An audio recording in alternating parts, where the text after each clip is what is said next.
درنو لیدونکو په همدې موضوع بحث لرو. په بحث کې راسره دوه قدرمن میلمانه د پوهنتون استاد ښاغلی ډاکټر عبیدالله برهاني او د نړیوالو چارو شنونکی ښاغلی یحیی چاوش دي. دواړو درنو میلمنو ته ښه راغلاست وایم کور مدان چې بلنه منلې او خپرونه کې م ګډون کړی دی. ښاغلی برهاني غواړم بحث تاسو نه راپیل کړم. په نږدې ورځو کې کابل ته د ایران د بهرنیو چارو وزیر سفر څنګه ارزوئ په داسې حال کې چې په وروستیو کې د ایران او افغانستان اړیکې یو څه خړې پړې شوي دي؟ سلامونه احترامات تاسو ته، ستاسو دروند میلمه ته او لیدونکو کتونکو ته. حقیقت خو دا دی چې مسله د اوسني جیوپولیټیک او د اوسني په نړۍ کې د وروستي تحولاتو سره په کتو کې باید دا سړی وګوري. کله چې د امریکا متحده ایالاتو د ټرمپ او یا ښاغلي رئیس جمهور ټرمپ اداره او منځني ختیځ دواړو په دې باندې تقریبا همغږي او یا یوه پالیسي تګلاره حتی ستراتیژي غوره کړې ده چې د ایران پلوي ملیشو ټغر باید ټول کړی شي او هغه څه پاتې دي هغه هم ورټولېږي. دا خو دا معنا ورکوي چې ایران ته خپله هم یو خطر مخې ته دی. په دې اوسني شرایطو حالاتو کې د ایران سره اړیکې نیول د کوم نه مثبت قدم بللی شم او نه منفي، خو هغه وخت به مثبت وبللی شو چې د یو متوازنې تګلارې په اساس باندې وي. په دې کې په دې باندې باید سړی غور وکړي چې ایران په داسې اوسنۍ شرایطو حالاتو کې قرار لري چې هغه اوس هر طرف ته د یو چا سره ځان پیوستون غواړي. سره له دې که چېرته لږ شاته ځو او د ایران تاریخ ته ګورو، د افغانستان د شوروي د یرغل نه سره په هغه وخت نه نیولې تر نن تاریخه پورې ایران موږ سره کوم د ایران د افغانستان سره کوم ښه اړیکې نه لرلې او هیڅ وخت په افغانستان کې د افغانستان مرکزی حکومتونو سره کوم ښه اړیکې نه، بلکې ښه اړیکې استوارې هم نه وي، بلکې ډلې ټپلې هلته تقریبا تقویه کولې. او که چېرته سړی لږ وړاندې نور هم ځي، په دې وروستیو وختو کې د افغانان د زموږ هزاره ورونه د جنګ په څپو ته په سوریه کې وغورځول او تر اوسه پورې زموږ چې دوی سره ګورو د سرحداتو موضوع تنازعات تر ډېر حده پورې نښتې پکې، مهاجرینو موضوع ده، د اوبو موضوع ده، حتی فرهنګي یرغل په افغانستان کې دوی ډېر په زغښته دی. یعنې اوس وخت کې ولې ایران افغانستان ته زړه ښه کوي او که چېرته دا هم سړی ووایي د هغه څه دي چې دوی به اوس په دې وروستیو وختو کې غواړي چې دروغجنې وعدې هم افغانستان ته ورکړي، که نه په دغه 3 کالو کې دوی څه وکړل؟ نه دوی څه کړي دي او نه د دوی سره ائتلافي دغه چې خپله روسیې څه کړي دي. بله، ډېره زیاته مننه ښاغلی برهاني. بیرته راګرځم ښاغلی چاوش، تاسو ته هم ښه راغلاست وایم. تر څنګ یې همدا پوښتنه مطرح کوم چې تاسو کابل ته د ایران د بهرنیو چارو وزیر سفر ته په څه لید ګورئ؟ لیدلوری مو د دې سفر په اړه څه دی؟ بسم الله الرحمن الرحیم. سلام به شما، سلام به جناب برهانی صاحب و بیننده‌های تلویزیون. کور ودان. سفر وزیر خارجه ایران به دعوت جناب متقی سرپرست وزارت خارجه افغانستان صورت گرفته و این در یک لحظه حساس تاریخی است. لحظه حساس تاریخی به این معنی که بعد از سفر جناب پزشکیان به تاجیکستان و مسکو و بلاروس و همچنین آمدن ترامپ، تهدیدهایی که ترامپ علیه افغانستان و علیه ایران لفظی کرده یک لحظه حساس شمرده میشه، ولی بیشتر منظور از این سفر فکر میکنم رشد مناسبات تجارتی و اقتصادی بین افغانستان و ایران خواهد بود. در همین شرایط فعلی خطر خوف هرات انکشاف پیدا میکنه و بسیار به شدت کار از او جریان داره. بسیار جالب است برای ایران که ایران از طریق افغانستان به چین وصل شه و افغانستان توجه بسیار زیادی داره که زودتر کریدور واخان بدخشان فعال شه. حجم تجارت ایران با افغانستان و افغانستان با ایران که میبینین روز به روز به شکل روزافزون زیاد میشه. گرچه همیشه ایران علاقمندی زیاده و اهمیت زیاده بر مناسبات ژئوپلیتیک داده تا به مناسبات تجارتی و اقتصادی اولویت های ایران همیشه مسائل ژئوپلیتیک است، ولی در مورد افغانستان علاقمندی ها و یا که بیشتر از علاقمندی ها بگین او توجه ژئوپلیتیک ایران به طرف افغانستان میبینیم که همیشه نتایج منفی و تاثیرات منفی به سر مناسبات دو کشور گذاشته و افغان ها همیشه شکایت دارن از اینکه از مهاجرین ما سوء استفاده شده در طول تاریخ، در جنگ های عراق، در جنگ سوریه، در جنگ های بوسنی هرزگوین، خلاصه در مناسبات منطقوی از یا استفاده شده در جنگ های منطقوی و از دیگه طرف فشار زیاد روزافزون دولت ایران بر مهاجرین افغان، اینا همه شک و تردیدهای به وجود میاره که ایران علاقمندی های خود جستجو میکنه. ایران سر چیزهایی که او علاقمند است همیشه در مقطعهای زمانی کوشش میکنه که به سر از او مسائل تکیه و اتکا کنه. ایران اکثر وقت سر منابع آبی افغانستان دعوای ناحق داره، دعوای بیمورد داره و جنجالای اضافی داده. ببینین موضوع آب اگه ببینین همیشه افغانستان متضرر است از سیلاب‌های داخل افغانستان، سیلاب‌هایی که صورت میگیره، ولی این آب داخل ایران که میشه با آب ایستاده و آب قابل استفاده تبدیل میشه برای از او و افغانستان باید حق داره مدیریت کنه آبهای خوده. این مسائل مرزی و سرحدی در بعد از آمدن تحریک طالبان میبینین چند دفعه ایران دامن زده و در این سفری که وزیر خارجه ایران در این مقطع زمانی به افغانستان سفر کرده، همونطور که زمانی که آقای امیرخان متقی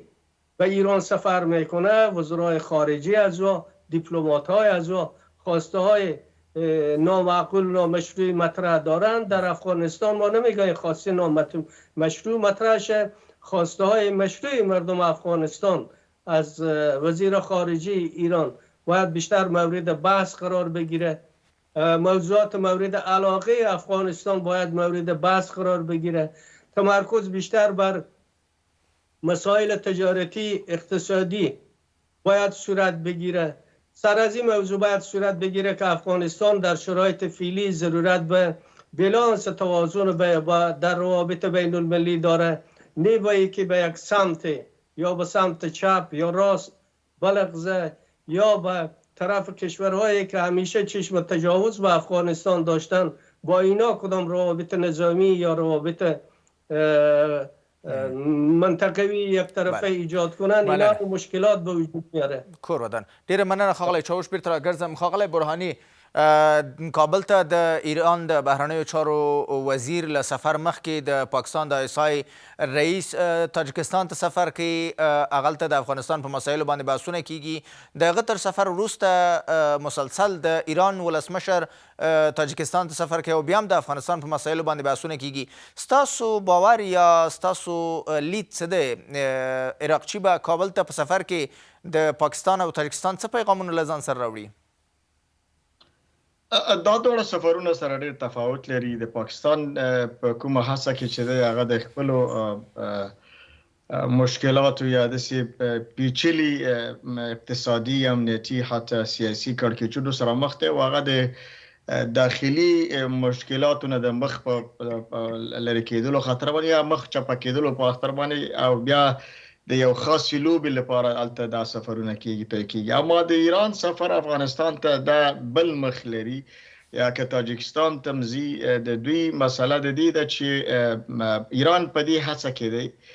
چې هغه تړون چې دوی د روسیې سره ستراتیژیک تړون د امنیتي کړی دی، دغسې یو امنیتي تړون د افغانستان یا د تاجکستان نور منطقې سره وکړي تر څو چې په منطقه کې یو نوی ائتلاف د غربي هیوادونو یا بلاک سره مقابله کې راشي یا على الاقل دا هغه ورقه ده چې دوی غواړي چې تر اخري حد په د مساوماتو په شکل باندې یا د کمپرومایز په شکل باندې غربیانو سره تفاهماتو کې په ډیر موضوعاتو کې وړاندې کی دا د دوی د خپل خطر د وجه نه ده او عین وخت کې چیرته د افغانستان کې د دوی خبرې که اقتصاد محور اوسیږي یا تجارتي اوسیږي نو هغه فکر نه کوم چې وزیر خارجه ته ضرورت لري د سينور دغه کېدلی شي چې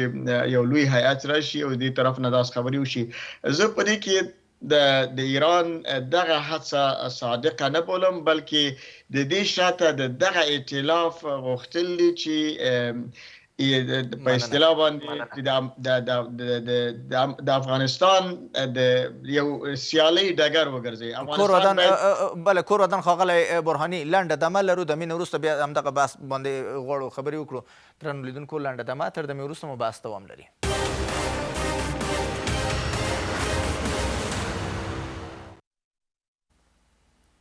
درنو لیدونکو بیا هم ښه راغلاست بحث مو دوام لري ښاغلی برهاني تاسو یادونه وکړه چې د ایران د ولسمشر سفر تاجکستان ته او دغه راز زایسای د رئیس سفر تاجکستان ته دواړه سره توپیر لري ولې د تاریخ ته کله کتنه وشي همدغه دوه هیوادونه دي چې وخت نه وخت افغانستان ته سرخوږی جوړ کړی دی څه فکر کوئ چې دغه سفرونه بیا هم د افغانستان په اړه د کوم سرخوږي لټه نه ده دواړو د امنیتي بنسټ باندې سفرونه دي اما دواړه فرق کوي چې پاکستان د یو خاص لوبې په اساس باندې هلته سفر کوي او ایران چې دی هغه د خپل خطر احساس د غربي هیوادونو نه کوي چې د دوی ملیشې په ټولولو دي او کېدای شي چې په راتلونکي کې مستقیما غیر مستقیما داسې حالات جوړ کړي شي چې د ایران نظام ته خطر دی دا هغه څه دي چې د په دې لټه کې دي چې د استراتیژیک تړونونو په اساس باندې چې دغه سره کړي دي روسیې سره کړي داسې یو بلاک رامنځته کړي دي او که چیرته سړی دې ته وګوري زموږ مشکل هم دا دی چې موږ په داسې جغرافیه کې قرار لرو چې هغه څه چې سوریې کې ټول ګاونډیانو د خپلو سوریې سره ودرېدل دلته موږ سره څوک ولاړ نه بلکې د دشمنۍ څپه په بل شکل باندې غځوي یا غواړي چې افغانستان د سیالۍ ډګر کې یا هغه طرف ته څوکي چې د خپل رقابت یا د خپل دشمنۍ لپاره استعمال شي او دا هغه څه دي چې باید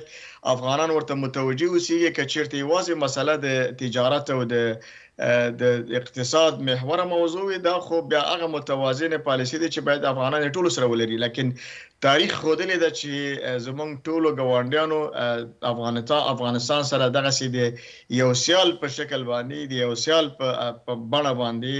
یا اقتصاد محور اړیکې هېڅکله نه دي پاللي دا که زموږ هر یو ګاونډي دی دا کار یې کړی دی او که چېرته رښتیا هم دوی صادقه اوسېږي نو په دې 3 کالو کې چې د دوی څه دا وعدې کړې وې کوم یې پوره کړه دوی د امریکا متحده ایالاتو د نخ افغان لپاره تر اوسه پورې حتی د هغه تعامل دروازه هم سمه په پوره شکل باندې خلاصه نه کړه بله ډیره زیاته مننه ښاغلی برهاني بیرته راګرځم ښاغلی چاوش ستاسو په اند باندې مخکې تاسو د ایران له لوري سرحدي مسایلو ته له منحلو ته اشاره وکړه او دغه راز د اوبو حقابه چې تل د ایراني چارواکو لخوا حتی د ګواښ په ژبه باندې دوی وایي چې حقابه غوښتل کیږي ورکول کیږي نه او دوی به تر وروستي حده پورې خپلې هڅې کوي چې حقابه واخلي دې خوا ته اسلامي امارت په ځلونو باندې د دې قناعت هم ورکړی دی چې افغانستان کې وچکالي ده او د اوبو کچه په هغه اندازه نه ده چې ایران ته د اوبو ورکړلی شي او تاسو هم وویل چې افغانستان د اوبو د مدیریت صلاحیت او واک لري اوسنیو شرایطو ته په پام باندې ایران د افغانستان څه ډول یو ګاونډی دی او څه ډول یو ګاونډی باید واوسي خب ایران هم فکر نمی کنم که همون ارساعات گذشته از او در مورد افغانستان کم شده باشه حریص است حس حریصی ایران در مورد افغانستان هنوز هم هست ایران فراموش کرده که افغانستان تنها یک قرارداد آب هلمند با ایران داره که او هم در زمان دولت‌های سابقه در زمان داود خان صورت گرفت کار و هر دولت میتونه او قرارداد پس فسخ کنه. یک قرارداد بین دو کشور بود که هر دولتی که بیایه میتونه قبول نداشته باشه و دیگه در مورد هیچ یک از دریاهای افغانستان، چی دریای فرارود است، چی ریرود است، چی دیگه دریای خوشرود است که یا داخل ایران مطلق آب افغانستان میشه، هیچ قرارداد در این رابطه وجود نداره و افغانستان آبای خود مدیریت میکنه که از ضرر سیلاب ها خلاص شه. ما حق داریم آبای خود مدیریت کنیم. ایران توانایی پرداخت ترانزیت آب داره، این آبی که از داخل افغانستان میره اگه محاسبه شه. خود ایران فکر کنین که لیتر چقدر تومان انمی یا دلار آب خود برای کویت و کشورهای قطر اینجا میفروشه و از افغانستان آب مفت چرا تقاضا داره؟ این خود از این نشان دهنده از این است که اضافه طلبی، اضافه خواهی است و همیشه کوشش داشته ایران در مسائل ژئوپلیتیکی بیشتر تاثیرات خود در منطقه داشته باشه. امروز سفر وزیر خارجه ایران در حال صورت میگیره که تغییرات بسیار جدی در موضوع روابط ژئوپلیتیک ایران در کشورهای سوریه، عراق جا آمده. جنبش تحریر الشام سوریه را اشغال کرد، گرفت، در حاکمیت است در اونجا و همچنین اطلاعات وجود داره که یک تعداد تروریستا از سوریه و عراق در این روزهای آخر به پاکستان انتقال داده شده. اطلاعات موثق است که از چند روز به این طرف در جریان بیشتر از یک هفته طیارات پاکستانی و هلیکوپترهای از اون مصروف انتقال تروریستا از نقاط مختلف پاکستان به نزدیک خط دیورند هستند. یعنی پاکستان ممکن است که باز به سر از یک خیال خامدگی پیدا شده باشه که یک جنگ جلال آباد دیگه در افغانستان را اندازی کنه و این در شرایطی است که خواست غرب، ایالات متحده آمریکایی است که افغانستان یک افغانستان ناامن باشه تا از این طریق افغانستان تروریستا بتونند از طریق به وسیله پاکستان به کشورهای آسیای میانه، چین، ایران در این جهات دساند شن. اینا همه موضوعاتی است و از طرف دیگه کشور ترکیه با پاکستان روابط بسیار نزدیک داره. پاکستان متحد استراتژی کشور ترکیه هست و این دو کشور در رهبری داعش، در رهبری داعش خراسان، در رهبری القاعده سازماندهی از او همیشه نقش دارن و ترکیه پنهان نمیکنه که علاقمندی زیاده در کشورهای ترکنشین داره و میخواه کشاله یک ترکنشینر از ایغورستان تا به آذربایجان زیر تاثیر خود داشته باشه و امروز کشورهای آسیای میانه از درون خود لبریز سازمانهای تروریستی است و با یک حرکت جزئی که صورت بگیره دولت‌های از یا میتونه از هم بپاشه و اینمی رهبری را ترکیه مثل سوریه پس در دست بگیره. اینا همه تشویش‌های فراوانی است که در منطقه وجود داره و تهدیدات بالقوه است که هم کشورهای آسیای میانه از این باخبر هستند و هم ایران و هم چین و روسیه و کشور پاکستان فعالانه در جهت تربیه و تمویل تروریست‌ها در منطقه فعال بوده و این تربیه تروریستا و دیسانت تروریستا با کشورهای مختلف یک منبع تجارتی به پاکستان تبدیل شده. این یگانه زندگی موجودیت خود، راه موجودیت خود، زندگی خود پاکستان در جنگ کشورهای در بی‌نظمی، در مداخله به کشورهای همسایه میبینه. این شعار پاکستان در طول تاریخ بوده که جنگ افغانستان امنیت پاکستان. این حتی رهبرای تنظیم‌های داخل افغانستان در داخل پاکستان شعار برای پاکستان ساخته بودن و امروز هم بیم ازی وجود داره و کوشش ها و تلاش هایی که پاکستان میخواه که با زیاد روابط با تاجیکستان داره و سفرهای از تاجیکستان به پاکستان، از پاکستان به تاجیکستان در برای نظامی استخباراتی از یا انجام میدن. همه سر از این پافشاری داره که مخالفین دولت افغانستان اینا در داخل پاکستان تربیت، تنظیم و رهبری کنه و پاکستان از این استفاده ازمیر علیه افغانستان انجام بده. ډیر زیاته مننه ښاغلی شاوش. حل لاره کې من ستاسو نظر اخلم. ښاغلی برهاني که بحث جنببندي شي او د حل لاره مو ورسره ستاسو ولرم، د امریکا پخوانی ولسمشر جو بایډن وایي چې افغانستان نور د نړۍ دپاره د امنیتي ګواښ په توګه نه دی او دلته ترهګرې ډلې نشته هغه څه چې امریکا ته ګواښ پېښ کړي یا نړۍ ته ګواښ پېښ کړي. ولې ښاغلي شاوش په خپلو خبرو کې اشاره درلودل چې د سیمې هیوادونه یا ګاونډي هیوادونه له افغانستانه د ترهګرۍ په تړاو باندې اندېښنه لري. د دغو اندېښنو په تړاو باندې د سیمې هیوادونو ته د ډاډ ورکولو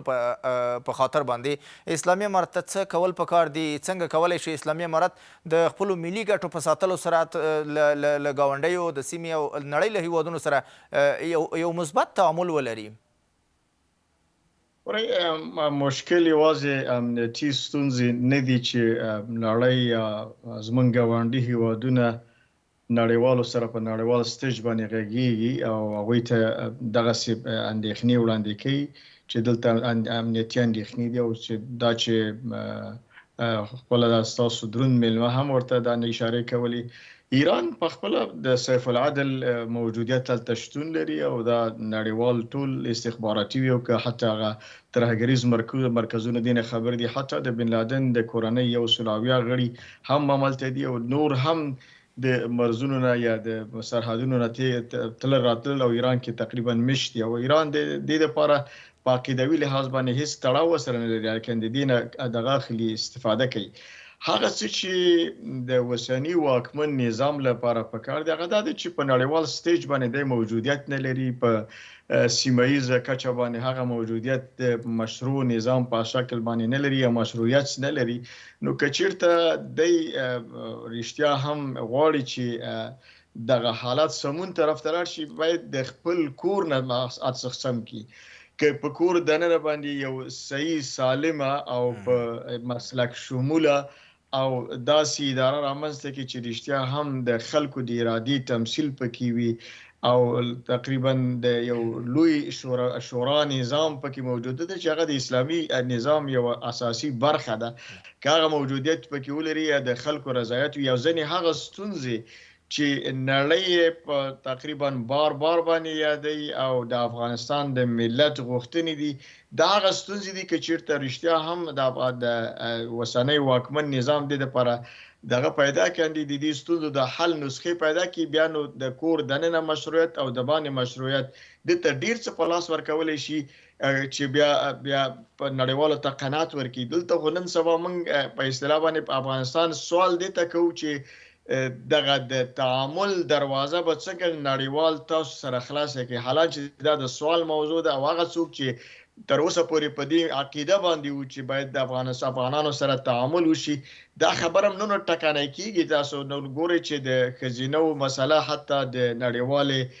جنایي محکمې ته ورسېدله او هغه غوښتنه کړې ده. دا هغه څه دي چې په کور دننه ستونزې دي، که کور دننه ستونزې حل نه کړی شي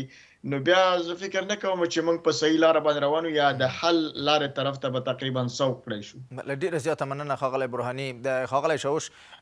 ستاسو نظر هم کولرم د وروستۍ پوښتنې حل لارې په توګه باندې اسلامي امارت ته شرایطو ته په کتو باندې څه کول پکار دي؟ در شرایط فعلی امارت اسلامی با همکاری مردم با پشتیبانی مردم ضرورت داره که امروز روز به روز میبینیم که ضعیف شده میره. مردم ناراضی هستند. امارت اسلامی صدای مردم نمیشنوه. یعنی گپایی که ما با تلویزیون ها میگیم بسیار کم میشنوه. از 100% 10% این گپا رو نمیشنوه. و این گپا و این مسائل بسیار عمده است. اکثرا امارت اسلامی میگه که ما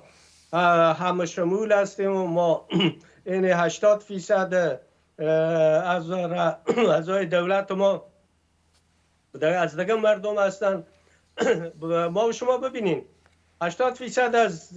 دگه گروه ها دگه مردم نیستن. اینا بقایای شوم جمهوریت است که در چوکی های دولتی مانده، مانع حضور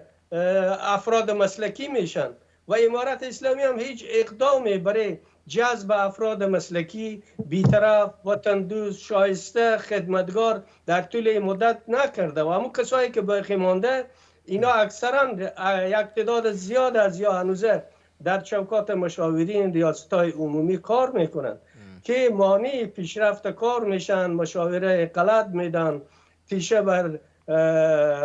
پایه‌های بر ریشه‌های خود این دولت موجود میزنن و امارت اسلامی هیچ اقدام مؤثر در این جهت نکرده. باید افراد مسلکی در رأس دولت در رأس امر نمی‌آید در امور اجرایی بیاید. ډیره مننه د نړیوالو چارو شنونکی ښاغلی یحیی چاوش او د پوهنتون استاد ښاغلی ډاکټر عبیدالله برهاني کور رمضان چې خپرونه کې ګډون کړی او په موضوع راسره بحث درلود. مننه.